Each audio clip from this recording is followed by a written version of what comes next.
Hello everyone, তোমরা সবাই কেমন আছেন? আজই আমার বাড়ির প্রথমবার ভাপা পিঠে বানানো হয়েছে। তো আমরা তাড়াতাড়ি করে গরম জলটা বসে দিছি। এদিকে মোর কাকু নারকেল কুড়াছে। এটা একটু গরম জল করে নিছি পিঠা দেওয়ার জন্যে। চালের গুঁড়াটা অল্প অল্প করে জল দিমু যতক্ষণ না এরকম মুঠি করলে দলা পাকাছে। এবার গুঁড়াটা ছাঁকনির সাহায্যে চালে নেওয়া হচ্ছে। এটা মিনিমাম 10 মিনিট ঢাকা দিয়ে রাখা হবে। এটা খেজুরের গুড় দিয়ে ভালো হয়, কিন্তু আমার কাছে নর্মাল গুড় ছিল। আর এদি নারকেল কুড়াও আমার হয়ে গেছে।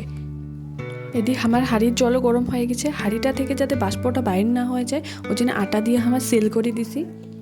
বাটির প্রথমে চালের গুঁড়া, তারপরে হচ্ছে গুড় আর নারকেল, তারপরে আবার চালের গুঁড়া দিয়ে এরম করে উল্টি দিবেন। ওটা ভিডিও করতে আমি ভুলে গেছি।